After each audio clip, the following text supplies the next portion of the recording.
6h54, la question santé d'Europe 1, Thomas Soto. C'est l'histoire de Rob Summers. Cet Américain a eu un accident de la route qui a dramatiquement atteint sa colonne vertébrale. Il n'avait, lui ont dit ses médecins, aucune chance de rebouger un jour ses jambes. Et pourtant, Jean-François Lemoine, le miracle a presque eu lieu pour lui. Oui, en fait, il souffrait d'une rupture de moelle épinière assez haute. Plus aucun ordre ne pouvait parvenir aux muscles de ses deux membres inférieurs. Mais aujourd'hui, il peut se relever, rester debout, faire bouger ses jambes sur commande, des orteils jusqu'aux hanches. Il est même possible de marcher avec des assistants. Mais alors, comment ont fait les médecins la moelle épinière, quand c'est coupé, c'est foutu, docteur, non? Il avait encore des sensations au niveau des jambes, mais les ordres n'arrivaient plus aux nerfs qui font fonctionner les muscles. Alors, on compare les nerfs à des fils électriques, et c'est vrai que l'influx nerveux est très proche de l'électricité.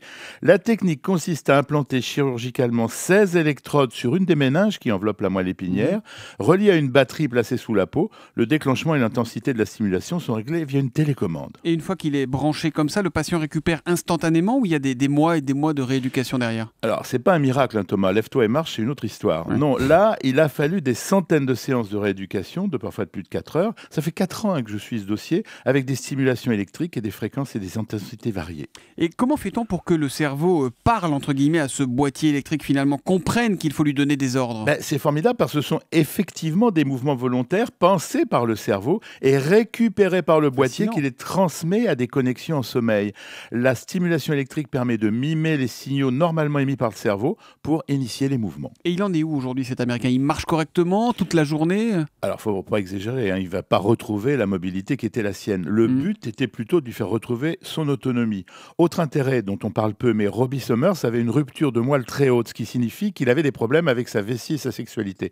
Eh bien, il semble que le traitement ait également permis d'améliorer ses fonctions sexuelles et urinaires. Bon, alors là, docteur, on est sur un cas, ce qui est arrivé à cet Américain. Est-ce que c'est transposable à d'autres patients? Autrement dit, est-ce que ce matin, c'est un espoir pour tous ceux qui ont la moelle épinière sectionnée? Oui, c'est une très longue expérience, hein, et déjà aussi 3 autres hommes ont bénéficié de cette technique présentée dans un grand journal de neurologie cette semaine. Maintenant, il va falloir le proposer car il est évident que les candidats vont être nombreux.